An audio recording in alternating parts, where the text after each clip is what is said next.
வணக்கம் நேயர்களே, ஆயுத எழுத்திற்கு உங்களை வரவேற்பது நான் கார்கே. அதிமுகவுடைய பொதுக்குழு மற்றும் செயற்குழு கூட்டம் நாளைய தினம் கூடுகிறது.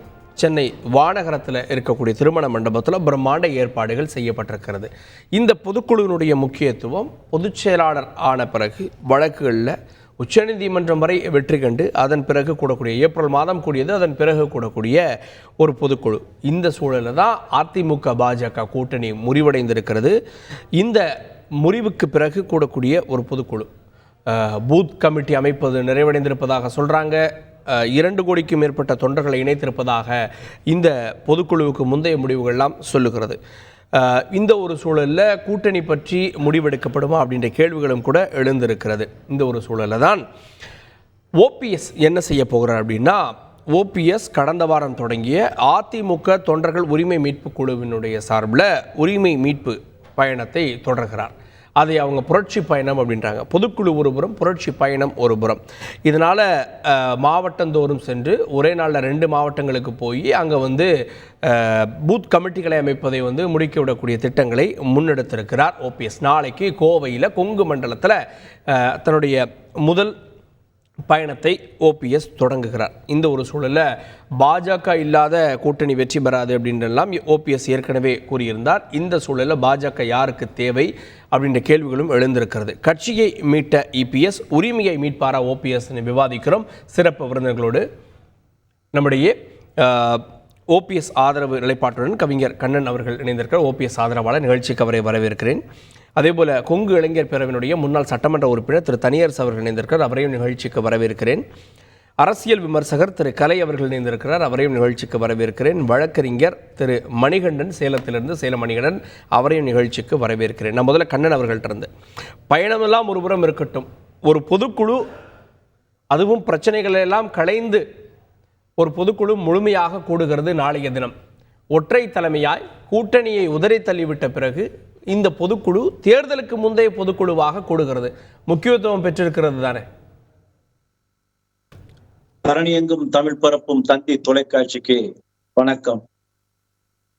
அதாவது இது முக்கியத்துவம் பெறல, தனக்கு இன்னும் யாரெல்லாம் ஆதரவாளர்களா இருக்கிறாங்க, அந்த ஆதரவாளர்களை அடையாளம் காண்பதற்காக கூட்டப்படுகிற ஒரு குழு கூட்டம்.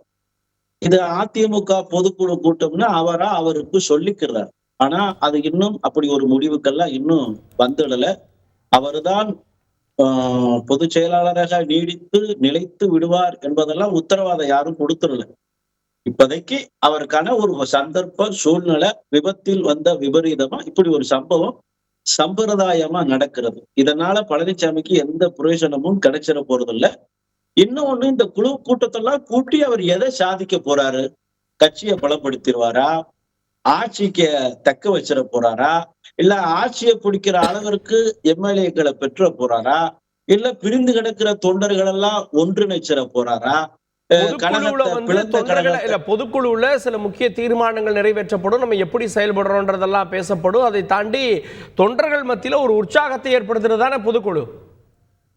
பழனிசாமி மிக பெரியவர், பலம் வாய்ந்தவர், ஆஹா ஓஹோ பேஸ் இவர்தான் நல்லவர் அப்படின்னு சொல்லி ஒரு பழனிசாமி புகழ்பாடுறதுக்கு ஒரு தீர்மானம் இருக்கும். அப்புறம் திமுகவை அப்படி பாலிஷா தட்டி தடவி கொடுக்குற மாதிரி ஒரு கண்டனம் இருக்கும்.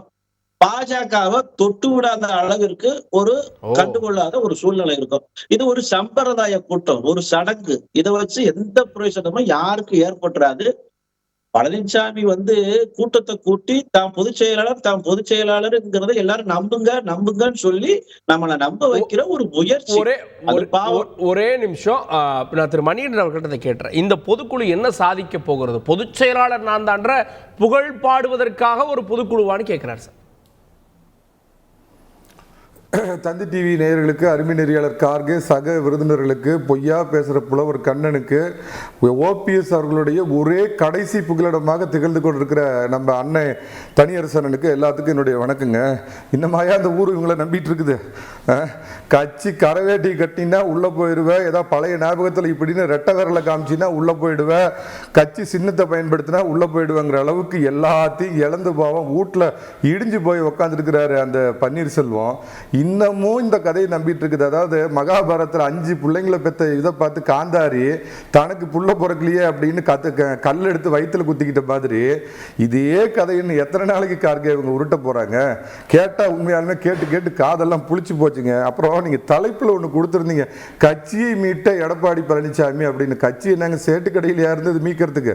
ஆனா ஒரு விதத்துல நீங்க சொன்னது நியாயங்க. அம்மாவால் துரோகி என்று அடையாளம் காட்டப்பட்ட தினகரன் இருந்து கட்சியை மீட்டவர் எடப்பாடி பழனிசாமி. பன்னீர்செல்வத்தால் அம்மாவை கொலை செய்த கொலைகாரி என்று குற்றம் சாட்டப்பட்ட சசிகலாவிடமிருந்து கட்சியை மீட்டவர் எடப்பாடி பழனிசாமி. பிஜேபியிடம் தன்னுடைய சொந்த நலனுக்காக கட்சியை அடமானம் வைத்த பன்னீர்செல்வம் என்ற நபரிடமிருந்து கட்சியை மீட்டவர் தகப்பன்சாமி, எல்லைச்சாமி, எடப்பாடி பழனிசாமி அப்படிங்கிற அளவில் அதை ஒத்துக்கிறேங்க. ஒரு 2 கோடி தொண்டர்கள், மொத்த பொதுக்குழு, செயற்குழு உறுப்பினர்கள், தேர்ந்தெடுக்கப்பட்ட சட்டமன்ற உறுப்பினர்கள் 60 கண்ணா உன் பிளக்கானத்தை அப்புறம் நான் முடிச்சிடறேன் வச்சுக்க. அப்புறம் ஒரு நிமிஷம் நான் முடிச்சிடறேன். தேர்ந்தெடுக்கப்பட்ட பொதுக்குழு, செயற்குழு இது 10 நாளுக்கு முன்னாடி, 1 மாசத்துக்கு முன்னாடி கோர்ட்ல போய் சசிகலாவை நாங்க நீக்கினது செல்லும், சசிகலா அந்த கட்சியை விட்டு நாங்க நீக்கினது, பொதுச் செயலாளரை விட்டு நீக்கினது செல்லுன்னு சொல்லிட்டு மாநிலத்து போய் நம்ம நேற்று என்ன சொல்லுது, நான் பன்னீர்செல்வம் என்ன எப்ப வேணாலும் வந்து சந்திக்கலாம். இது மானகட்ட பொறுப்பு இல்லையா? அரசியலுங்கிறது மானயணம் இல்லைனாலும் இந்த லெவலுக்கு மானயணம் கெட்டு போய் கார்கே 1 மாசத்துக்கு முன்னாடி கோர்ட்ல போய் நாங்க வந்து இடைக்கால பொதுச் செயலாளரா சசிகலாவை தேர்ந்தெடுத்தது, கட்சியை விட்டு நீக்க செல்லும்னு பன்னீர்செல்வம் பேசிட்டு நேற்று போய் கருப்பு சட்டை போட்டுட்டு அம்மாவோட இடத்துல போய் நின்றுட்டு என்னங்கிறாங்க, அவர் எப்ப வேணாலும் என்ன சந்திக்கலான்னு.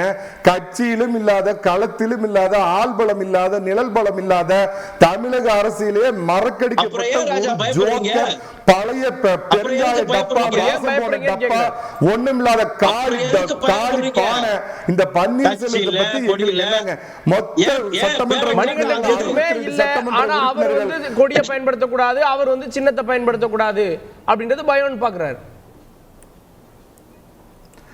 உள்ள போயிருவீங்க. அதான் சொல்றேன், எதையாவது வந்து திம்பு தைரியம் இருந்தா அந்த ஊமிக்கு தலைவர், அவர் பேர் என்னங்க, நம்ம பேச்சுமுத்து பன்னீர்செல்வத்தோட புது பேர் என்ன, ஊமிக்கு தானே.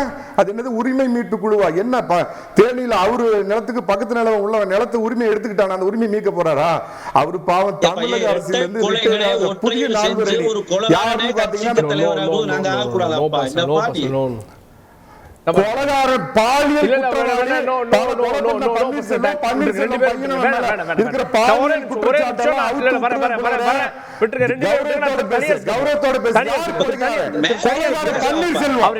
இன்னுமா ஓபிஎஸ் நம்புறீங்க அப்படின்னு கேட்கிறாரு மணிகண்டன். காலமும் சூழலும் இன்னும் ஓபிஎஸ்க்கு என்ன அரசியல் வாய்ப்பு வச்சிருக்கு?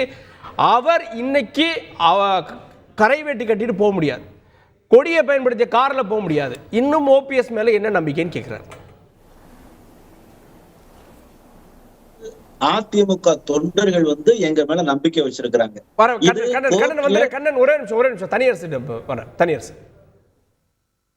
இல்லை இப்போ உங்களுக்கு செயற்குழு, பொதுக்குழு பெரும்பான்மை என்கின்ற நிலையில் எடப்பாடி இப்போ ஒரு முன்னிலையில் இருக்கிறாரு. அதை நீதிமன்றம் அங்கீகரித்து ஆதரித்து விட்டதாலேயே எடப்பாடி அண்ணா திராவிட முன்னேற்ற கழகத்தினுடைய அல்லது 2 கோடி தொண்டர்களினுடைய அன்பை பெற்று தமிழ்நாட்டு மக்களினுடைய 7 கோடிக்கு மேற்பட்ட தாய் தமிழ் மக்களினுடைய ஆதரவை பெற்றுவிட்டார் என்ற பொருள் அல்லது. அது வந்து எடப்பாடி எந்த நிலையில் ஆட்சியை தந்தவரிடமிருந்து அவருக்கே துரோகம் இழைத்து விட்டு அவருக்கு எதிர்நிலையை எடுத்து ஆட்சியை ஒப்படைத்த சின்னம்மா அவர்களையவே அலட்சியப்படுத்தி பலகீனப்படுத்தி அவருடைய வீழ்ச்சிக்கு அல்லது எவ்வளவு கடுமையான எதிரிகளோடு சேர்ந்து கொண்டு அவரை அவமானப்படுத்தினார் என்பதை நாட்டு மக்கள் பார்க்குறாங்க, அண்ணா திராவிட முன்னேற்ற கழகத்தினுடைய கட்சியினர் பார்க்குறாங்க. அதே மாதிரி அண்ணன் ஓபிஎஸ்ஸை பொறுத்தவரை நம்ம சேலம் வழக்கறிஞர் மணிகண்டன் ஐயா சொல்கிறாங்க, இந்த மாதிரி ரொம்ப கடுமையாக தாழ்வாக இன்றைக்கி சொல்கிற இதே மணிகண்டன்லாம் என்ன சொன்னாங்க, மருது சகோதரர்களைப் போல கண்ணும் இமையமை போல 6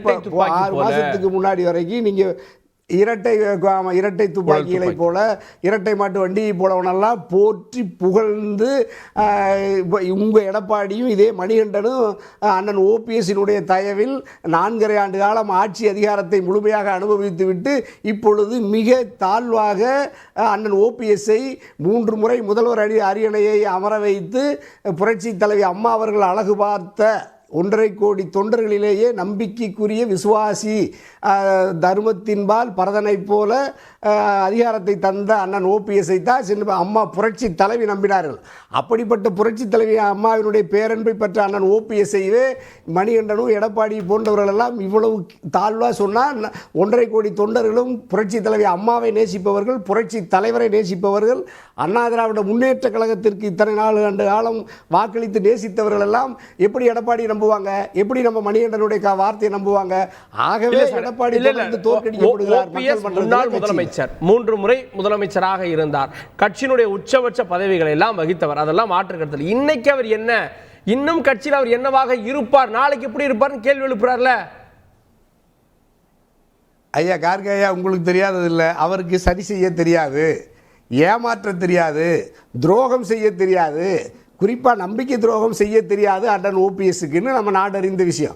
அதே மாதிரி சின்னம்மா அவர்கள் 33 ஆண்டு காலம் புரட்சி தலைவி அம்மாவை உயிருக்கு உயிராக நேசித்து தன்னுடைய உடலை விட தன்னுடைய உயிரை விட கூடுதலாக புரட்சி தலைவி அம்மா அவர்களினுடைய உயிரை, அவருடைய உடலை பாதுகாத்து இன்றைக்கு உலகம் வியந்து பார்க்கிற ஒரு மிகப்பெரிய அரசியல் ஆளுமையாக புரட்சி தலைவி அம்மாவை பாதுகாத்து அடையாளப்படுத்தி பாதுகாத்த அந்த குடும்பம், அந்த ஒட்டுமொத்த அந்த சமூகம், ஒட்டுமொத்த தொண்டர்கள் அவர்களெல்லாம் இன்றைக்கி மிக சாதாரணமாக நம்ம வழக்கறிஞர் மணிகண்டன் சின்னம்மா அவர்களை தாழ்வாக சொல்கிறார். அப்போ உங்கள்கிட்ட அதிகாரம் வந்த உடனே உங்களிடத்தில் அதிகாரத்தை ஒப்படைத்தவரையே இவ்வளவு தாழ்வாக மலிவாக நீங்கள் உங்களால் பொது வெளியில் பேச முடியும்னா தமிழ்நாட்டு மக்கள் அறிவுள்ளவர்கள், அண்ணா திராவிட முன்னேற்ற கழகத்தினுடைய தொண்டர்கள் புரட்சி தலைவரினுடைய நீதிக்கு, புரட்சி தலைவருடைய அன்புக்கு கட்டுப்பட்டவர்கள்.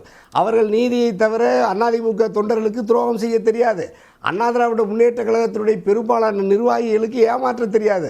ஆகவே அவர்கள் எடப்பாடியினுடைய இந்த முயற்சி அல்லது இந்த துரோகத்தை அதிமுகவின் தொண்டர்கள் தான் குடும்பம் எடப்பாடி எதிர்க்கிறார்கள். அதிமுக எடப்பாடி அப்படின்னு எப்பவோ செட்டில் ஆயிருச்சு. ஏன்னா தேர்தல் வழக்குகள் அப்படின்றதுல இன்னும் சசிகலாவும் ஒரு வழக்கு போட்டிருந்தாங்க, ஓபிஎஸ் வழக்கு போட்டிருந்தாங்க, உச்சநீதிமன்றம் வழக்கு. அதன்படி சின்னமும் கட்சியும் அதிமுக இபிஎஸ்னு செட்டில் ஆயிரலையா? இல்லை கார்கேயா, நான் நீதிமன்றமும் பொதுக்குழு செயற்குழு நாளைக்கு நடக்கிறதுலையும் எல்லாருமே எடப்பாடி வானலாக புகழ போகிறாங்க. எங்கள் மணிகண்டனெல்லாம் தகப்பன் சாமி, உலகத்தில் எல்லா சாமியும் எங்கள் எடப்பாடி சாமி தான் சொல்லிட்டாங்க. பரவாயில்ல, நீங்கள் இன்னும் மன்சூரெல்லாம் எடப்பாடிக்கு சாப்பிட்ற அளவுக்கு வளர்மதி அக்கா எல்லாமே போயிட்டாங்க. நான் ஒன்றும் அதை தவறு சொல்லலை, மக்கள் ஏற்கலையா. ஈரோடு கிழக்கு இடைத்தேர்தலில் எப்படி நீங்கள் எடப்பாடி கொங்கு மண்டலத்தில் கோட்டையில் தோற்று போனார், இதே மணிகண்டனும் எங்கள் மணிகண்டன் பொங்கலூர் மணிகண்டன் ஒட்டுமொத்தமாக எல்லோரும் என்ன சொன்னீங்க?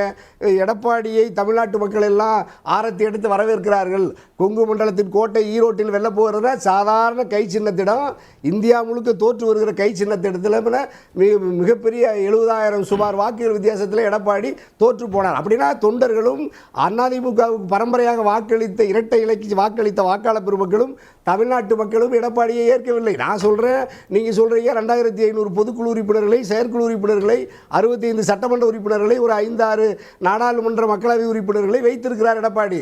நீதிமன்றம் பெரும்பான்மை அடிப்படையில் அவருக்கு அந்த வாய்ப்பை தருகிறது. ஆகவே சின்னம்மாவுக்கு, டிடிவிக்கு, ஓபிஎஸ்க்கு துரோகம் இழைத்து எடப்பாடி துரோகத்தால், வஞ்சகத்தால், சதியால் அதிமுகவை கைப்பற்றி இருக்கிறார் என்பதை தமிழ்நாட்டு மக்கள் அறிந்து கொண்ட பிறகுதான் தமிழ்நாட்டு மக்கள் எடப்பாடியை அங்கீகரிக்கவில்லை, எதிர்க்கிறார்கள்.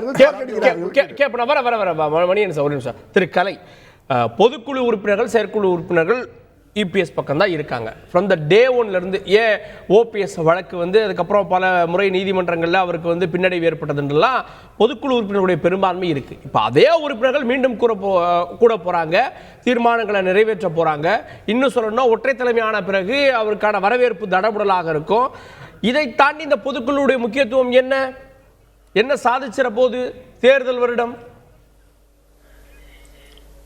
இல்லைங்க, பொதுக்குழு 6 மாதத்துக்கு ஒரு தடவை கூட்டணுங்கிறது விதி, தேர்தல் ஆணையத்தினுடைய விதி, அதை மீற முடியாது. அதனால் கூட்டித்தான் ஆகணும், 6 மாதத்துக்கு ஒரு தடவை கூட்டித்தான் ஆகணும். அது அந்த ஒரு கடமை இருக்குது, அந்த பொறுப்போடு தான் அது கூட்டப்பட்டிருக்குது. இந்த பாஜக உறவை முறித்த பிறகு கூடக்கூடிய முதல் பொதுக்குழு. நிச்சயமாக அது பற்றி ஒரு அங்கீகாரத்தை பொதுக்குழுவில் அப்ரூவல் வாங்கணும். ஏன்னா ஒரு பொதுக்குழுவுக்கும் இன்னொரு பொதுக்குழுவுக்கும் இடையே முடிவுகளை செயற்குழு எல்லாம் மாவட்ட செயலாளர்கள், பொதுச் செயலாளர் இவர்களால் தனிப்பட்ட முறையில் எடுக்கலாம். ஆனால் அதே அடுத்த பொதுக்குழு வரும்போது அதில் அப்ரூவல் வாங்கணும். அது ஒரு இப்போ ஓபிஎஸ் என்ன சொல்கிறாரு, அந்த இது பாஜக கூட்டணி முறித்தது தவறு, அதனால் தேர்தலை வெல்ல முடியாது, பாஜக கூட்டணி இல்லாமல் தேர்தலை ஜெயிக்க முடியாதுன்னு சொல்கிறாரு. அப்போ அந்த பொதுக்குழு இப்போ அதுக்கு அங்கீகாரம் கொடுத்துட்டா, பாஜக கூட்டணி முறித்தது சரி என்று அங்கீகாரம் கொடுத்துட்டா என்ன ஆகும்? மெஜாரிட்டி அது பொதுக்குழுவோடு தாங்க பயணம் பண்ணுறேன். நான்லாம் அதிமுகவுடைய பொதுக்குழுவோடு தான் பயணம் பண்ணுறேன். அதிமுக பிளவுபட்ட போது அதிமுகவை கபலீகரம் செய்வதற்கு பாஜக போன்ற கட்சிகள் தீவிரமாக முயற்சி செய்தன. இந்த பிளவை நிரந்தரமாக்கி அதன் மூலம் அதில் குளிர் காய்வதற்கு திமுக பெரிய அளவுக்கு முயற்சி செய்தது. இந்த இரு கட்சிகளின் நோக்கங்களையும் ஒரே மாதிரியான நோக்கம்தான். அதை முறியெடுத்தது யாருன்னா, நான் இபிஎஸ் சொல்ல மாட்டேன், ஓபிஎஸ் சொல்ல மாட்டேன், முறியெடுத்தது பொதுக்குழு. அதிமுகவுடைய சர்வ வல்லமை படைத்த பொதுக்குழு அதுதான் முறியடிச்சிச்சு. அது ஓபிஎஸ் மேலே அதுக்கு நம்பிக்கை வரல. இரட்டை தலைமையை அவர்கள் ஆதரித்த போது நானும் ஆதரித்தேன். நான் பொதுக்குழுவோடு தான் பயணம் பண்ணிக்கிட்டே இருக்கிறேன். இரட்டை தலைமையை அவங்க ஆதரித்த போது நானும் ஆதரித்தேன். அவங்க ஒற்றை தலைமையை தான் வேணும், இரட்டை தலைமை சரி தேவையில்லை என்ற முடிவெடுக்கும்போது அவங்களோட நான் அதை ஆதரித்து நான் பயணித்தேன். இதில் ஓபிஎஸ்னுடைய ரோல் என்பதுன்னா, அந்த பொதுக்குழு எடுத்த முடிவோடு தான் அவரும் போயாகணும். அவராக எந்த முடிவு எடுத்து விட முடியாது. அதனால பொதுக்குழு ஜெயலலிதா ஒற்றை தலைமை வேணும்னது சரி, அன்று ஆதரித்தீர்கள், இன்று அதை தான் விரும்புகிறது, இன்றும் ஆதரிக்கிறீர்கள். பொதுக்குழு மட்டும்தான் அங்க இருக்கு, தொண்டர்கள் இல்லைன்னு வாதங்களை வைக்கிறாங்கல்ல. இல்லை, அதுதான் உச்ச நீதிமன்ற தீர்ப்பில் ஒரு லைன் சொல்லியிருக்கிறாங்க, அதை நீங்கள் பார்க்கலன்னு நினைக்கிறேன். அந்த மாதிரி சொல்கிறவங்களும் குற்றம் சாட்டுறவங்களும் அதை பார்த்துருக்க மாட்டாங்க, கவனத்தில் எடுத்துக்கொண்டிருக்க மாட்டார்கள். உச்ச நீதிமன்றம் என்ன சொல்லுதுன்னா, பொதுக்குழு உறுப்பினர்கள், அதாவது அதிமுகவுடைய தொண்டர்கள் 2 பேரை தேர்வு செய்கிறாங்க. ஒன்று பொதுச் செயலாளர், அவங்க தான் தேர்வு செய்கிறாங்க. அடுத்து பொதுக்குழு உறுப்பினர்கள், அவங்க தான் தேர்வு செய்கிறாங்க. இன்றைக்கு இருக்கக்கூடிய பொதுக்குழு உறுப்பினர்கள் அவங்க தான் தேர்வு செஞ்சாங்க. பொதுக்குழு உறுப்பினர்கள் தான் கட்சி தொண்டர்களோடு நெருக்கமாக இருக்கக்கூடியவர்கள். அதனால் அவங்க தான் they represent the total cadres of ஏஐஏடிஎம்கேன்னு அந்த உச்சநீதிமன்ற தீர்ப்பில் சொல்லப்பட்டிருக்கு. அவங்க தான் பிரதிநிதித்துவப்படுத்துகிறாங்க. தொண்டர்களை யார் பிரதிநிதித்துவப்படுத்துகிறாங்க? பொதுக்குழு உறுப்பினர்கள். அவங்களோட நெருக்கத்தில் இருக்கிறாங்க, ஒட்டி இருக்கிறாங்க. அவங்க தான் அவங்களுடைய அவங்களோட உணர்வுகளை கலந்துருக்கிறாங்க. அவங்களால தான் சரியான முடிவுகளை சொல்ல முடியும். அதனால தான் எம்ஜிஆர் அவர்கள் இருந்தபோது பொதுக்குழு தான் உச்சபட்ச அதிகாரம் கொண்ட அமைப்பு என்று தீர்மானிக்கப்பட்டது. அதை உச்ச நீதிமன்றம் அங்கீகரித்தது, பல நீதிமன்றங்களும் அங்கீகரிச்சிருக்கிறாங்க. நானும் அதை அங்கீகரிக்கிறேன். நான் அதிமுகவில் இணையாவிட்டாலும் அதிமுக என்ற ஒரு மாநில கட்சியை சிதைக்காமல், ஒரு அகில இந்திய கட்சி கபலீகரம் செய்து விடாமல் அந்த கட்சியை பாதுகாக்கிற தற்காலிக கடமையை நான் ஏற்றுக்கிட்டு இருக்கிறேன். அதான் நான் தொடர்ந்து அந்த பொதுக்குழுவோட அப்போ நான் என்ன நினச்சேன்னா, இந்த கட்சியை காப்பாற்றணும்னு நினைக்கும் போது அதனுடைய பொதுக்குழுவோட பயணம் செய்து அந்த கட்சியை காப்பாற்ற முடியும் நான் நினச்சேன். இப்போ பாஜக உறவை முறித்து கொண்டது சரின்னு பொதுக்குழு ஏற்றுக்கொள்ளவில்லைன்னா என்ன ஆகும்? பிரச்சனை வரும்.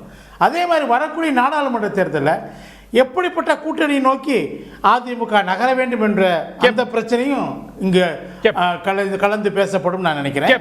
அதில் என்ன முடிவு எடுக்கிறாங்க நம்ம வெயிட் பண்ணி பார்ப்போம். திரு கண்ணன் அவர்கள்ட்ட பொதுக்குழு தேர்தலுக்கு முன்பு கூடுகிறப்போ அப்போ இருந்து ஒரு ஸ்டார்ட் ஆரம்பிப்பாங்க. முந்தைய தலைமைகளை பார்த்துருக்கோம், ஜெயலலிதா அவங்க பொதுக்குழுவுக்கு பின்பு சில கட்டளைகளை இட்ட பிறகு ஒரு பயணம் தொடங்குவாங்க. அங்கிருந்து தேர்தலுக்கான பணிகள் தொடங்கும். நம்ம பார்த்துருக்கோம் 2011 தேர்தல் எல்லாம் எப்படி இருந்தது அப்படின்னு. கட்சியில் பொதுக்குழு, அதுவும் 4 மாதத்தில் தேர்தல்ன்றப்போ அது இன்னும் சொல்லணும்னா அவங்க பூத் கமிட்டியெல்லாம் போட்டுட்டோன்றாங்க, 2,44,00,000 உறுப்பினர்கள் சேர்த்துட்டோன்றாங்க. அப்போ ஒரு புதிய உத்வேகத்தை கொண்டு வந்திருக்குன்னு பார்க்கலையா? இது தனக்குத்தானே ஒரு தற்பெருமையை சூட்டிக் கொள்ற செயல் தான். 2,40,00,000 உறுப்பினர் அப்படின்னா கிட்டத்தட்ட தமிழகத்தினுடைய வாக்காளர்கள்ல பாதி பேர். ஒரு உறுப்பினருக்கு 10 ரூபாய் உறுப்பினர் கார்டு கொடுக்கணும். 2,40,00,000 பேருக்கு 24 கோடி ரூபாய் இந்நேரம் அதிமுகவினுடைய வங்கி கணக்குல வந்து விழுந்திருக்கணும். அப்படி எங்கேயுமே வந்து விழுந்ததாக எந்த புள்ளி விவரமும் நம்மளுக்கு சொல்லல. நம்மளுக்கு அதை பத்தி தெரியும். இது வந்து சும்மா திட்டமிட்டு பரப்புற பொய் தகவல். இன்னொன்னு, அதிமுக பொதுக்குழுவுக்கும் மற்ற கட்சியினுடைய பொதுக்குழுவுக்கும் நிறைய வித்தியாசம் இருக்கு. அதிமுக பொதுக்குழுங்கிறது தேர்தல் ஆணையத்திற்காக ஒரு அங்கீகாரத்துக்காக நடக்கக்கூடிய ஒரு சம்பிரதாய சடங்கு.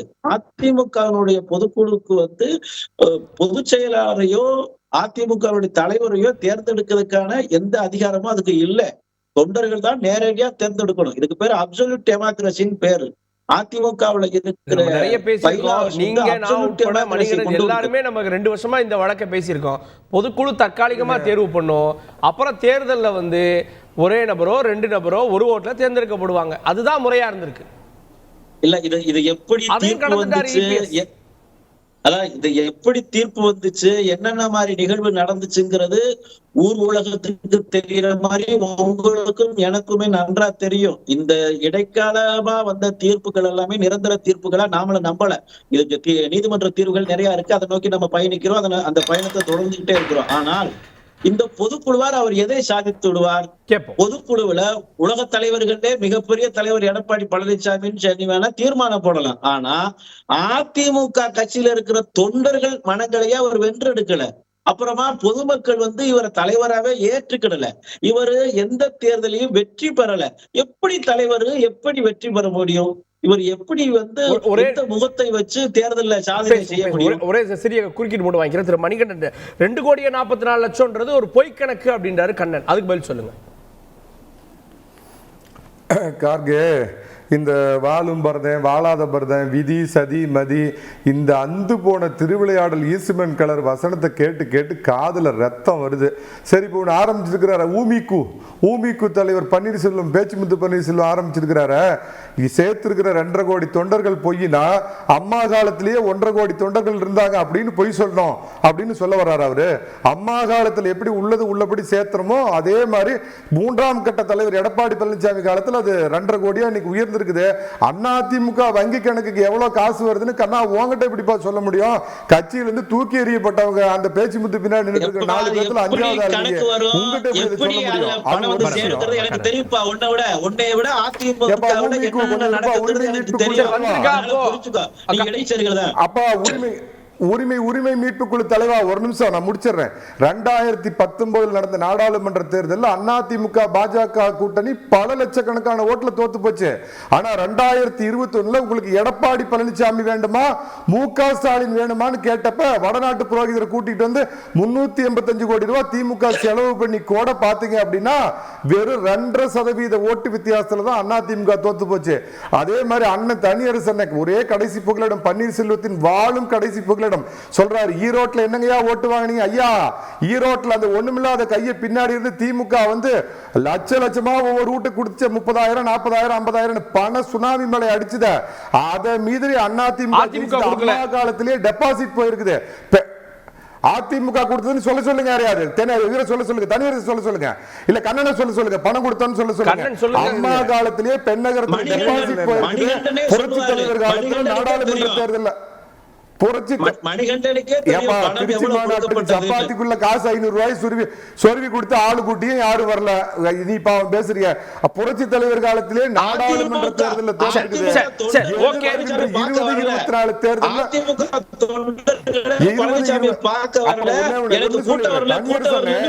பழனிசாமி கொடுத்தாரு. சரி, ஓகே, நிறைய கேள்விகள் இருக்குது. வர திரும்ப சப்பாத்திக்குள்ள இல்ல திருச்சியில சப்பாத்திக்குள்ள 200 ரூபாய் சுருட்டி கொடுத்து கூட வரல. நீங்க பாதிக்கு நடத்துற கூட்டம் நடக்கவே கூடாதுன்னு மலைக்கு கூட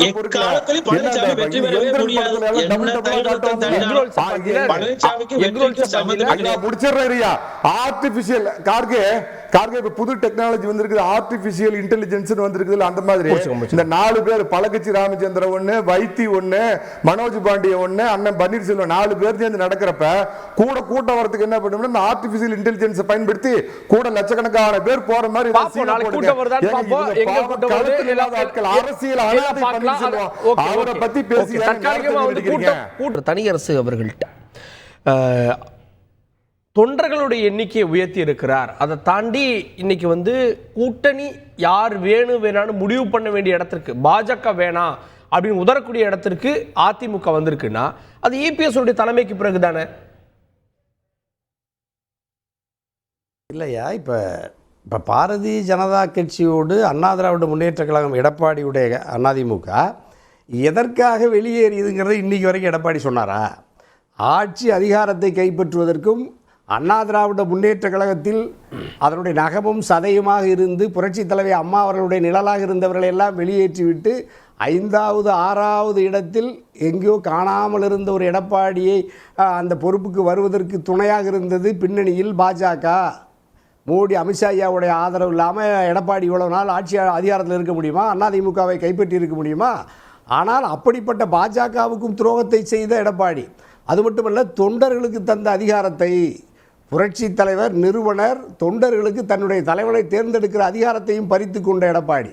அப்போ இப்படிப்பட்ட எல்லா விதிமுறைகளையும் எல்லா உரிமைகளையும் தன்னுடைய கட்சிக்காரர்களிடமிருந்தே பறித்து கொண்ட எடப்பாடி பாரதிய ஜனதா கட்சியோடு இந்த காரணத்திற்காக நான் உறவை துண்டித்து கொண்டு தேர்தல் உறவு கூட்டணி உறவு இல்லைன்னு இன்னைக்கு வரைக்கும் அந்த கட்சிக்கு பொதுச் செயலாளர் இருக்கிற எடப்பாடி சொல்றாரா? சொல்லிட்டாரு. இப்ப நான் எங்க மணிகண்டன் சொல்றாரு. இல்ல உங்களுக்கே தெரியும் காரணத்தை. அண்ணாவை பற்றி பேசினார், அண்ணாமலை பேசினார், முன்னாள் முதலமைச்சர் ஜெயலலிதாவை பற்றி பேசினார். இதெல்லாம் நாங்க பொறுத்து பார்த்தோம், நாங்க விலகிட்டோம் அப்படின்ட்டாங்களே சார். அம்மாவை விமர்சித்தார். சரி, நான் ஒன்றும் தவறே சொல்லலை. சரி, இப்போ நீங்க அம்மாவை விமர்சித்து கேவலமா பேசினாரு, விமர்சித்தாரு. இதுக்கு மேல மானம் உள்ள யாரும் அவங்களோட கூட்டணி வைக்க மாட்டாங்க. ஒரு காலத்துல பாஜகவை ஆட்டோ பாஜக சொல்லுவீங்க, நீங்க தானே அதுக்கு வேற வாயானே அப்ப சொன்னீங்க. இப்ப எதற்காக வெளியே வந்தா எடப்பாடி சொல்லுவாரான்னு என்னன்னு அப்படியே மாத்தி கேக்குறீங்க. இல்லை, நான் ஒன்றும் சொல்லலைங்கிற. நான் இப்போ நீங்கள் வந்து வெளியேறிட்டீங்க பாரதிய ஜனதா கட்சியிலிருந்து. அண்ணாமலை பாஜகவினுடைய மாநில தலைவர், அண்ணா திராவிட முன்னேற்ற கழகத்தினுடைய நிறுவன தலைவர் அல்லது புரட்சி தலைவருடைய இதயக்கணியாக இருந்தவர் பேரறிஞர் அண்ணா குறித்து, புரட்சி தலைவி அம்மா குறித்து தவறான கருத்துக்களை ஊடகங்களிலே கூட்டணியிலிருந்து கொண்டே விமர்சிக்கிறார் என்பதற்காக நாங்கள் வெளியேறுகிறோம் என்று சொன்னால், எடப்பாடி வெளியேறிய பிறகு மீண்டும் மோடின்னு இந்தியாவில் பாஜகக்காரர்களோ ஆர்எஸ்எஸ்காரர்களோ இந்துத்துவக்காரர்களோ சொல்லாததை கூட எங்கள் மணிகண்டன் சேல மணிகண்டன் தான் சொன்னீங்க. இப்போ நீங்கள் இப்போ அண்ணாமலை அதிமுகவினுடைய தலைவர்களை விமர்சித்தார் என்பதற்காக நாங்கள் வெளியேறிவிட்டோம் என்றால், நீங்கள் அதற்கு பிறகு பாஜகவுடைய கொள்கைகளிலே லட்சியங்களிலே 10 ஆண்டு கால மோடி ஐயாவுடைய அரசினுடைய திட்டங்களிலே மக்களுடைய நலத்திட்டங்களிலே அதற்கு எதிரான சிறுபான்மை மக்கள், இந்த பட்டியல் சமூக மக்கள் அல்லது பல்வேறு வகையான இந்த 10 ஆண்டு கால இந்திய அரசியலில் பாஜகவினுடைய ஆட்சியினால் ஏற்பட்டிருக்கிற மாற்றங்கள் குறித்து அண்ணா திராவிட முன்னேற்ற கழகத்தினுடைய நிலைப்பாடு என்ன, அதனுடைய பொதுச் செயலாளர் எடப்பாடி ஐயாவுடைய நிலைப்பாடு என்ன, விளக்கியிருக்கீங்களா? இன்றைக்கு வரை தகவல் சொல்கிறீங்களா? அண்ணாமலை என்கின்ற ஒரு தனிநபர் தலைவர்களை விமர்சனம் செய்தார் என்பதற்காக நான் வெளியேறிவிட்டேன் என்று சொல்லுகிற எடப்பாடி தேர்தலில் போய் யாருக்கு ஓட்டு கேட்பாரு? தாமரைக்கு ஓட்டு கேட்கிறவங்களும் அதிமுக பாஜகவும் அண்ணா திமுகவுக்கு ஓட்டு திமுக எதிராக கேட்போன்றாங்க. ஆமாய்யா, இப்போ 2 பேர். சரி, அப்போ திமுகவுக்கு எதிராக பாஜகவும் வாக்குகளை திரட்டுகிறது, திமுகவுக்கு எதிராக எடப்பாடி அதிமுகவும் வாக்குகளை திரட்டினால் திராவிட முன்னேற்ற கழகத்திற்கு வெற்றிக்கு இலகுவாக்கி எடப்பாடி திமுகவுக்கு சாதகமாக செயல்படுறாரு தான் அர்த்தம். அப்போ எப்படி நீங்கள் 2 கோடி அதிமுக தொண்டர்கள் எடப்பாடியை மன்னிப்பார்கள்? அதாவது ஆளுகிற திராவிட முன்னேற்ற கழக அரசு, புரட்சி தலைவர் அம்மாவால் தீய சக்தி என்று அடையாளம் காட்டப்பட்ட திமுக ஆட்சி அதிகாரத்துக்கு வருவதற்கு திமுக அரசுக்கு எதிரான வாக்குகளை 2ஆக பிரிப்பதற்கு எடப்பாடி துணை போகிறார்.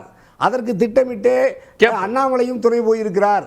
அப்போ எடப்பாடியும் அண்ணாமலையும் திட்டமிட்டு பேசிக்கொண்டு திமுகவுக்கு எதிரான வாக்குகளை 2ஆக பிரித்தால் திராவிட முன்னேற்ற கழகம் மீண்டும் 40 தொகுதியிலே வெற்றி பெறுவதற்கு இவர்களே துணை போகிறார்கள் என்றால் இவர்களை அதிமுக தொண்டர்கள் எப்படி எடப்பாடியை மன்னிப்பார்கள்? கேட்போம். திரு கலை, பாஜக கூட்டணியிலிருந்து வெளியே வந்தாச்சு. பாஜக கூட்டணியை இப்போ பாஜகவுடைய ஆட்சியை எதிர்த்து உங்களுடைய நிலைப்பாடு என்ன?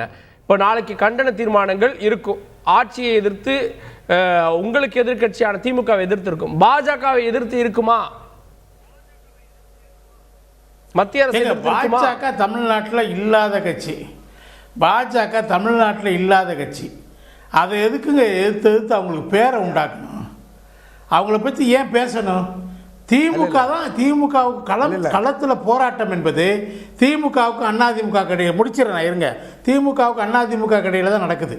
பாஜக என்பது புறந்தள்ளப்பட்ட கட்சி. இல்ல சார், ஏன் எதிர்க்கணும்னா நீங்க எதிர்த்தாதான் விலகிட்டீங்க நம்புவோன்றாங்க சார். இன்னும் தனியரசு சொல்றாரு எதிர்த்தாச்சுங்க. எங்க எதிர்த்தாச்சு, திரும்ப சொல்லியாச்சு. நாங்கள் பாஜகவோட இருந்த கூட சில சட்டங்களுக்கு நாங்கள் ஆதரவு தந்தது கூட்டணி தர்மத்துக்காக.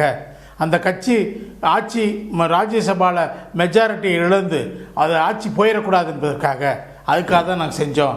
உடன்பாடு இல்லாத சில சட்டங்களை கூட நாங்கள் ஆதரித்தோம். அதெல்லாம் சொல்லியாச்சு. அதெல்லாம் எங்களுக்கு உடன்பாடு இல்லை. பாஜகவுடைய அந்த மாதிரியான பல்வேறு விஷயங்களில் எங்களுக்கு உடன்பாடு இல்லை என்று சொல்லியாச்சு. பிறகு இருமொழி கொள்கையை தான் நாங்கள் ஆதரிப்போம். இன்றைக்கி டெல்லியில் நடந்த கூட்டத்தில் அவர் பீகார் முதல்வர் வந்து இந்தி தெரியாதவங்க தமிழ்நாட்டில் இந்தியாவில் இருக்கக்கூடாதுங்கிறாரு. அதுக்கு எதிர்ப்பு தெரிவித்தாங்களா திமுகவினர்?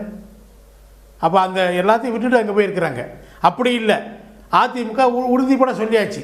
இனிமேல் காங்கிரஸையும் மத்தியில் இருக்க ஆட்சிக்கு வரக்கூடிய காங்கிரஸும் நான் முடிச்சிடறேன் தம்பி. மத்தியில் ஆட்சியில் இருக்கக்கூடிய பாஜகவையும் ஆட்சிக்கு ஏற்கனவே இருந்த காங்கிரஸும் தமிழ்நாட்டு மக்களுக்கு எதிராக இருந்தது, மாநில உரிமைகளுக்கு எதிராக இருந்தது, நதிநீர் பிரச்சனைகளை நமக்கு எதிராக இருந்தது. அதனால் இந்த ரெண்டு கட்சிகளை நாங்கள் எதிர்ப்போம் சொல்லியாச்சு. கொள்கை பிரகடனம் செஞ்சிட்டார். இனிமேல் அவர் அந்த ஆயுதத்தை தான் கையில் எடுக்க போகிறார். இந்த ரெண்டு கட்சிகளுக்கு எதிராக தான் அவர் போர் முரசுக்கும் சரி சார் பண்ண போறாரு. கரெக்ட். ஆனா அதே சமயத்துல கட்சி எதிர்க்கறீங்க சார். முக்கியமா யாரை ஆதரிக்கிறீங்க? எடப்பாடி ஃபார் பிஎம்ஆன்னு கேக்குறாங்களா சார்? ஒன்னு காங்கிரஸ் ஆதரிக்கணும், இல்ல பாஜக ஆதரிக்கணும், இல்ல காங்கிரஸ் எதிர்க்கணும், பாஜக எதிர்க்கணும். எங்க ரெண்டு பேரும் எதிர்க்கிறோங்க நாங்க அப்படின்னு சொல்லிட்டாரு அவரு. ஆனா நாளைக்கு வரக்கூடிய ஆட்சி தமிழக நலன், மக்களுடைய நலன்களை ஏற்றுக்கொள்ளக்கூடிய ஆட்சியை நாங்கள் ஆதரிப்போம் சொல்லிட்டு அந்த கண்டிஷனை வச்சு தான் நாங்கள் ஆதரிப்போம். அதான் சொல்லியிருக்காரு. அதையும் சொல்லிட்டார். அதுக்காக எங்களுக்கு வாக்களிங்க, நாங்கள் அதிக இடங்களை வெற்றி பெற்று நாளைக்கு வரக்கூடிய ஆட்சியை தமிழ்நாட்டு மக்களுக்கு நலன் தரக்கூடிய ஆட்சியராக நாங்கள் தீர்மானிப்போம் அப்படின்னு சொல்கிறார். இன்னொரு முக்கியமான விஷயம் சொல்கிறேன். இந்த பொதுக்குழு உறுப்பினர்கள் ரொம்ப சாதாரணமாக சொல்கிறாங்க. இந்த பொதுக்குழு உறுப்பினர்கள் தேர்தல் நடத்துனது யாருங்க? எப்போ நடந்துச்சுங்க? ஓபிஎஸ் அவர்கள் ஒருங்கிணைப்பாளராக இருந்தபோது, அவரும் எடப்பாடி அவர்கள் இணை ஒருங்கிணைப்பாளராக இருந்தபோது ரெண்டு பேரும் கையெழுத்து போட்டுதாங்க அந்த தேர்தலுக்கே கால்ஃபார் கொடுத்தாங்க. அதில் என்னங்க ஜெயிச்சாங்க. தேர்தல் நடந்துச்சுல்ல. சில இடங்களில் தேர்தல் நடக்காமல் அன்னபோஸ்டாக வந்திருக்கலாம், அது வேறு விஷயம். அவங்கள அந்த தொண்டர்கள் யாரும் அந்த பகுதியில் எதிர்க்கலையே, அதனால தான் அவங்க வந்தாங்க. அப்போ அவங்க வந்து பொதுக்குழு உறுப்பினர்கள் தேர்வு செய்யப்பட்டது என்பது எடப்பாடி அவர்கள் பண்ணதில்லை, ஓபிஎஸ் அவர்களும் சேர்ந்து தான் அந்த தேர்தல் நடத்தினாங்க. இப்போ அவங்களாம் செல்லாத காசு ஆகிட்டாங்கன்னு சொன்னால் அர்த்தம் இல்லை. இன்னொரு முக்கியமான விஷயம், திரும்ப தனியரசு ஒரு தனி ஆவர்த்தனத்தை சொல்லிகிட்டே இருக்கிறார். துரோகம் செஞ்சார் எடப்பாடி அம்மாவுக்குன்னு சொல்லி, சின்னம்மாவுக்கு. துரோகம் செஞ்சது யாருங்க? தர்ம யுத்தம் நடத்தினது யார்? சின்னம்மாவுக்கு எதிராக. அந்த குடும்பத்தையே கட்சியை விட்டு நீக்கி வைக்கணும், அந்த கண்டிஷனை ஒத்துக்கிறனும். அந்த அம்மா மேலே அந்த ஜெயலலிதா அம்மா இறப்பின் ரகசியத்தை மர்மத்தை வெளிக்கொண்டு வருவதற்கு கமிட்டி அமைக்கணும், சிபிஐ அந்த கமிட்டி போடணும்னு சொல்லி அந்த கோரிக்கை வைத்து, அப்போ அந்த ரெண்டு கோரிக்கையை ஏற்றுக்கிட்டா தான் நான் கட்சியை ஒருங்கிணைக்க ஒத்துக்கொள்வேன்னு சொல்லி கண்டிஷன் வச்சு தர்ம யுத்தம் நடத்துனது யாருங்க? 3 முறை அவரை முதல் முறையாக கொண்டு வந்தது கண்டிஷன் வைக்கிறதும் ஓபிஎஸ் தான். இல்ல ஐயா கார்கேயா இல்ல. என்ன முடிச்சிடறேன் கண்ணன், கொஞ்சம் பாருங்க கண்ணன். நீங்க உங்களுக்கு டைம் நிச்சயமா கொடுப்பாருங்க. நான் தனியரசு தனியாவர்த்தனம் பண்ணிட்டே இருக்கிறாரு. துரோகம் யார் பண்ணதுங்க? கட்சியை ஒன்றிணைக்க இந்த கண்டிஷன் வச்சது யாரு? இந்த கண்டிஷனை வச்சது யாருங்க? 2017 நடந்த பொதுக்குழுவில் இருங்க, நான் முடிச்சிடறேன் இருங்க. 2017 நடந்த பொதுக்குழுவில் அந்த அம்மா நீக்கினதுக்கு அந்த தீர்மானத்தை முன்மொழிந்தது யாருங்க? அவங்க தான் துரோகி. அந்த கட்சி பாஜகவோட பிரதமரோட பேசி இருங்க, அந்த பிரதமரோட பேசி சசிகலாவை என் குடும்பத்தில் வெளியேற்றுவதற்கான தீர்மானத்தை கொண்டு வந்தது யாருங்க? அதை ஓபிஎஸ் இபிஎஸ் கொண்டு வந்தாரு. ஓபிஎஸ் தான் கொண்டு வந்தார். அவரை நல்லவராக்கிட்டீங்க. அது கட்சி ஒன்று சேர்றதுக்காக சில பேரை கைவிட்ட இபிஎஸ் வந்து நீங்க துரோகிங்கிறீங்க. தனியரசு பதில் சொல்லுங்க.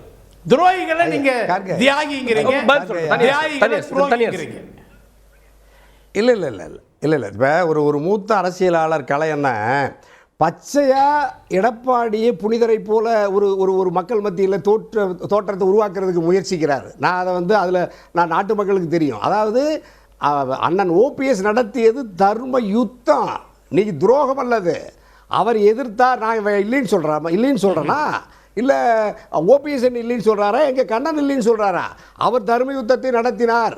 அவர் நேரடியாக களத்தில் போய் அம்மாவுடைய நினைவிடத்தில் இருந்து அந்த யுத்தத்தை பகிரங்கமாக நடத்தி மக்களை திரட்டினார். நான் இல்லைன்னு சொல்றேன்னா, ஆனா எடப்பாடி எதிர்த்து போறாங்க. எடப்பாடி பச்சை துரோகத்தை செய்தார். இல்ல யாருக்கு எதிராக நடத்தப்பட்டது அது சொல்லுங்க. சின்னமாவுக்கு எதிராக, கட்சிக்கு எதிராக சொல்றேன். சின்னமாவுக்கு எதிராக தான் நடத்தினாரு. சின்னமாவுக்கு எதிராக கிடையாது, குடும்பத்தை நடத்தினாரு. பதவியை கொடுத்த பதவியை சின்னமாவிடமே திருப்பி தந்துவிட்டு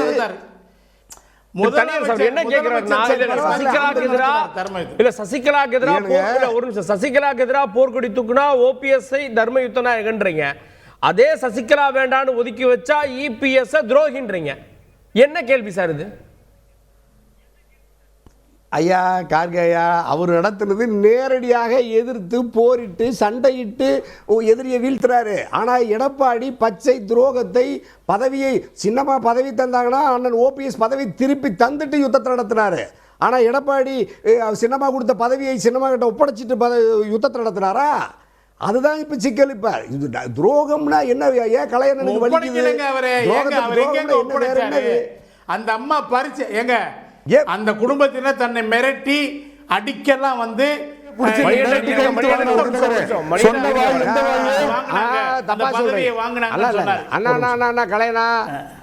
அண்ணா நீங்க அதிமுக கட்சிக்காரர்கள் பேசலாம், எங்க மணிகண்டன் கூட பேசலாம், கலையண்ணா நீங்க பேசலாமா? அடிச்சு மிரட்டி வாங்கினார்னு எப்ப சொன்னாங்க? அடிச்சு மிரட்டுற அளவுக்கு பள்ளிக்கூடத்துக்கு குழந்தைய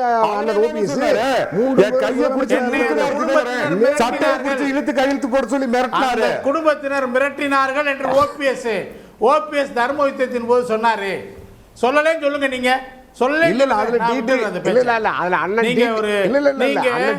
தெளிவா சொல்லிட்டாரு, நாங்க உரிமையோடு அன்போடு கேட்டோம், அண்ணன் ஓபிஎஸ் தந்துட்டாரு அப்படின்னு சொல்றாரு. டிடிவி சொல்றாருல. இப்ப நீங்க இப்ப கூட அவர் சொல்லுங்க. ஆனா ஓபிஎஸ் என்ன சொன்னாரு சொல்லுங்க. ஏங்க ஓபிஎஸ் என்ன சொன்னாரு சொல்லுங்க. தினகரன் அன்போட கொடுத்து வாங்கணும்னு சொல்லுவாங்க. ஓபிஎஸ் என்ன சொன்னாருங்க? அந்த பதவி பறிக்கப்பட்ட என்னிடமிருந்து இல்ல, இப்படி நான் அச்சுறுத்தப்பட்டேன், அந்த குடும்பத்தினர் என்னை சுத்தி நின்று வாங்கினாங்க. அதுக்கு எதிராக மறுநாள் போய் உட்கார்ந்தாரு. ஓகே கலை தர்ம யுத்தம் தனியார் முடிச்சு பதவி பறி போன பிறகு உட்கார்ந்தாரு தனியார். இல்லை இல்லை இல்லை, அதாவது எதிர்த்து போரிடுவது அரசியல் இயல்புதான் ஜனநாயக நாட்டில். ஆனால் துரோகத்தின் மொத்த வடிவமாக இருக்கிற எடப்பாடியை கலையண்ணன் எப்படி புனிதரை போல சித்தரிக்க முயற்சிக்கிறாருங்கிறது தான் வியப்பா இருக்கு. சொல்லுங்க.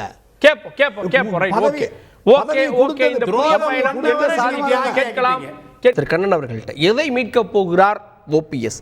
சின்னம் இல்ல, கட்சி இல்ல, அலுவலகம் இல்ல. இந்த மீட்பு பயணம் எதற்கு? இது எழுச்சி மிகு புரட்சி பயணம்ங்கிற பேர்ல தொண்டர்களுக்கு புரட்சி தலைவர் எம்ஜிஆரால் வழங்கப்பட்ட உரிமையை பழனிசாமி பறித்திருக்கிறார். அதிமுகவின் விதிகளை ஒட்டுமொத்தமாக கபலீகரம் செய்திருக்கிறார் என்பது அடிமட்ட தொண்டர்கள் ஒவ்வொருவருடைய நெஞ்சிலும் ஆழமாக பதிந்திருக்கிறது. அண்ணன் கலை சொல்லுகிறார், துரோகத்திற்கும் உரிமைக்கான போராடுகிற எதிர்ப்புக்கும் வித்தியாசமே அவருக்கு தெரியல. தனக்கு கொடுக்கப்பட்ட பதவியை அவர்களுக்கே கொடுத்து விட்டு தன் உரிமை பறிக்கப்பட்டிருக்கிறதுன்னு நடத்தப்பட்ட உரிமை யுத்தத்துக்கு பேர் தான் தர்ம யுத்தம். ஆனால் பழனிசாமி கூடையே இருந்தார், புலியை பறித்தார், காலிலேயே விழுந்தார், அந்த காலையே வாரிவிட்டார். இதுதான் துரோகம். நம்ப வைத்து கழுத்தறுக்கிறதுக்கு பேர் தான் துரோகம். அந்த துரோகத்தை சசிகலா அவர்களுக்கு மட்டுமல்ல, தொடர்ந்து அவரை இந்த இயக்கத்திற்கு யார் அறிமுகப்படுத்தினார்களோ, அவரை இந்த நிலைமைக்கு உயர்த்தி யார் பிடித்தார்களோ, அத்தனை நபர்களுக்கும் துரோகத்தை தவிர அவர் வேற ஒன்று செய்ததே இல்லை. இன்னொன்று, நானும் இண்டஸ் வேலி சிவிலைசேஷனுடைய ஹிஸ்டரியில இருந்து இன்னைக்கு இருக்கிற மாடர்ன் ஹிஸ்டரி வரைக்கும் இருக்கக்கூடிய வரலாறுகளை எல்லாத்தையுமே படித்து பார்த்தா கூட ஒரு இடத்துல துரோகச்சாமிகள் வெற்றி பெற்றதாக வரலாறே இல்லை. அதனாலதான் பழனிசாமி வெற்றி பெறுவதற்கான வாய்ப்பே இல்லாமல் போகிறது. துரோகத்தை யாரும் அங்கீகரிக்க மாட்டார்கள். இந்த தொண்டர்களுக்கு, அதிமுக தொண்டர்களுக்கு புரட்சி தலைவரால் கொடுக்கப்பட்டதை, புரட்சி தலைவி அம்மா அவர்களால் போற்றி பாதுகாக்கப்பட்டதை, அதிமுக என்றால் இதுதான் தொண்டரின் வெற்றி பெற மாட்டார், ஓபிஎஸ் வெற்றி பெற்று விடுவாரா தனித்து நின்று? நிச்சயமாக சத்தியமாக அதைத்தான் களத்திற்கு வாருங்கள் என்று சொல்லுகிறோம். இதுவரைக்கும் பழனிசாமியை முன்னிலைப்படுத்தி பழனிசாமி முகத்தை காட்டி ஒரு தேர்தலில் வெற்றி பெற முடியவில்லை. நீங்க தொண்டர்கள் மத்தியில தாக்கத்தை ஏற்படுத்துவதற்கு இந்த பயணம் தொண்டர்கள் மத்தியில தாக்கத்தை ஏற்படுத்தும், மக்கள் மத்தியில தாக்கத்தை ஏற்படுத்தும். நாளைக்கு கோவையில் நடக்குகிற இந்த புரட்சி பயணத்தினுடைய துவக்கமே பிரமாண்டமா இருக்கும். எழுச்சியான புரட்சியை கோவை கொங்கு மண்டலத்திலேயே நாளைக்கு பார்க்கலாம். கொங்கு மண்டலத்துல தொடங்குகிறது புரட்சி பயணம்ன்றாரு சார். கட்சி இபிஎஸ் ஆக இருக்கலாம், சின்னம், அலுவலகம் எல்லாம் இருக்கலாம். ஆனா தொண்டர்கள் மனநிலையை மாற்ற முடியும், ஆசோலேஷன்ல இருக்கக்கூடிய தொண்டர்களை தங்கள் பக்கம் ஈர்க்க முடியும் நம்புறாங்க சார். மணிகண்டன், யாரை கேட்குறீங்க? உங்களதான். ஒரு பழைய ஒரு தமிழ் பாட்டு தாங்க எனக்கு ஞாபகம் வருது.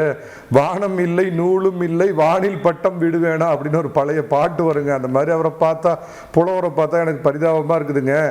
அதிமுகவின் ஒருங்கிணைப்பாளராக இருந்து கொண்டு பாஜகவின் ஆள்காட்டியாக செயல்பட்ட காரணத்தினால்தான் இந்த கட்சியிலிருந்து வெளியேற்றப்பட்டார் பன்னீர்செல்வம்ங்கிறது எல்லாத்துக்கும் தெரிஞ்ச ஊரறிஞ்ச ரகசியம். அதே மாதிரி தமிழ் மகன் உசேனை இந்த கட்சியினுடைய அவைத்தலைவராக கொண்டு வந்ததுதான் பாஜகவை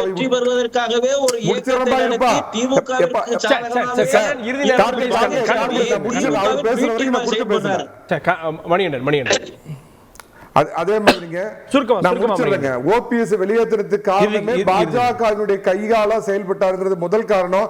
தமிழ் மகன் உசேனை அவைத்தலைவராக கொண்டு வந்ததுக்கு காரணமே பாஜக கொடுத்த இரண்டாவது சமீட்சை. அம்மா வழியில் பாஜகவோடு ஒட்டும் வேண்டாம், உறவும் வேண்டாம், கார்கே டாடியும் வேண்டாம், மோடி டாடியும் வேண்டாம் அப்படின்னு சொல்லி ரெண்டு பேர்த்தையுமே விலக்கி நிக்கிறது அதிமுக. உரிமை மீட்பு பயணம் கோவையில் ஆரம்பம், முடிச்ச ஒரே நிமிஷம். உரிமை மீட்பு பயணம் ஆரம்பம் கோவையில், முடிவு அறிவாலயத்தில், கமலாலயத்தில். ஒரே ஒரு என் நண்பர் புலவர் கரனுக்கு ஒரு ஸ்கூப் நியூஸ். ஏப்பா புலவர, 2ஆம் தேதி மோடி திருச்சி ஏர்போர்ட் வராராம், பாய் படுக்கையோட இப்பயே போக சொல்லி இடம் பிடிக்க சொல்லு. கடைசி நேரத்தில் போனா உள்ள விட மாட்டாங்க. மோடி ரெஸ்ட் ரூமுக்கு போறப்ப போய் கூட போட்டோ போட்டு Facebookல போடலாம். இப்பயே கிளம்பிருங்க. அதாவது பேசணும்னா நாகரிகமா பண்பாட பேசி பழகு. மண்டையில அறிவியல் அவருக்கு சொல்லுங்க கார்கே, அவருக்கு செய்ய வேண்டாம் அவருக்கு சொல்லுங்க. சொல்லணும் மணிகண்டா, ஒண்ணு விட மட்டமா தனியரசு தனித்தனி ஆவர்த்தனங்களை எல்லாம் செஞ்சிருக்காங்க. சசிகலா தனியா இருக்காங்க, தினகரன் தனியா இருக்காங்க. ஒரே ஒரு செகண்ட். அதிமுக வெற்றி பெறணும் அப்படின்னா அதிமுக வெற்றி பெறுவதற்கான வீகத்தை முதல்ல ஒரு தலைவன் வகுக்கணும். அதிமுக தோல்வி அடைகிறதுக்கு மட்டுமே ஒரு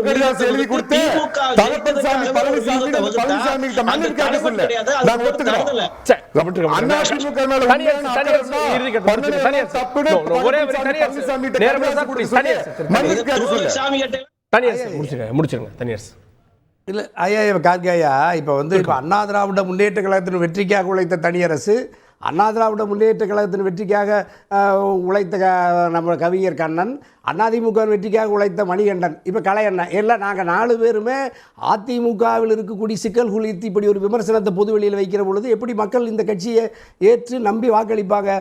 புரட்சி தலைவரும் புரட்சி தலைவர் அம்மாவும் கண்ட கனவை நனவாக்க எடப்பாடி, சின்னம்மா, ஓபிஎஸ் அனைவரும் ஒன்றிணைந்து ஒன்றுபட்ட அண்ணா திராவிட முன்னேற்ற கழகத்தை களத்தில் நிறுத்தினா மீண்டும் மக்கள் ஆட்சி அதிகாரத்தை தருவாங்க. புரட்சி தலைவர் அம்மாவின் இல்ல சார், ஒருவர் இருவர் இல்ல. இப்ப தினகரனும் ஓபிஎஸும் ஒன்றாக இணைந்து செயல்பட போறாங்க. இன்னும் சசிகலாவை மீட் பண்ணல. சசிகலா நேற்றைய தினம் மீட் பண்ணுவதற்கான வாய்ப்பு இருந்தும் கூட தவிர்க்கப்பட்டது. எம்ஜிஆர் கூட நினைவிடத்திற்கு மரியாதை செலுத்துறப்போ அப்ப 4 பேருமே 4 திசைகள் இருக்காங்கன்னு தானே பார்க்கணும். இப்பொழுதும் இணையலாம் என்று சொல்லிவிட்டோம். சசிகலா நினைத்தால் வரலாம், இன்றைக்கு நாளைக்கே நினைச்சாலும் சசிகலா வரலாம். நாங்க ஏத்துக்கிறோம். அப்படி அவ்வளோதான். இப்போ ஓபிஎஸ்னுடைய தளபதி சொல்லிட்டாரு, கண்ணன் சொல்லிட்டாரு, சின்னம்மா ஓபிஎஸ்னே சொல்லிட்டாரு, சின்னம்மா அவர்களை கட்சிக்குள் இணைக்கணும், அவங்களுடைய தலைமையை வழிகாட்டுதலை ஏற்று சொல்லிட்டாரு, டிடிவியாவும் சொல்லிட்டாரு. 3 பேர் ஒன்றா இருக்காங்க. எடப்பாடி தான் பிடிவாதமா இருக்காரு. அதிமுக வலிமையை சீர்குலைப்பது எடப்பாடி என்பதால் எடப்பாடி விரைந்து திரும்பி அனைவரையும் ஒன்றிணைத்து அரவணைத்து சென்றால் அதிமுக மீண்டும் ஆட்சி அதிகாரத்துக்கு வரும். ஓபிஎஸ் அவர்கள் இரண்டாவது தர்ம யுத்தத்தில் அதிமுக மீட்பேன் கிளம்பினார். இப்போ அதை கைவிட்டுட்டார். உரிமையை மீட்போன்னு கிளம்பியிருக்கிறாரு. கோவையில் மாநாடு, 2வது மாநாடு, அது கைவிட்டாச்சு. காஞ்சிபுரத்தில் பொதுக்கூட்டம், தொடர்ச்சியான எல்லா மாவட்டங்களிலும் பொதுக்கூட்டம் கைவிட்டாச்சு. ஆளுவரில் கைவிட்டாச்சு. ஒத்தி வச்சாங்க, அதை விட்டாச்சு. இப்போ பயணம் இப்படி ஒவ்வொன்றா போயிட்டுருக்கிறாரு. இவர் என்ன பிரச்சனைன்னா, பாஜக குதிரை மேலேயும் திமுக குதிரை மேலே எதிரெதிராக பயணம் செய்கிற இந்த 2 குதிரைகள் மேலேயும் ஒரே நேரத்தில் பயணம் செய்ய நினைக்கிறது தான் ஓபிஎஸ்னுடைய அந்த அரசியல் அந்த முடிவுக்கு காரணமாக இருக்க அது வெற்றி அடையாது.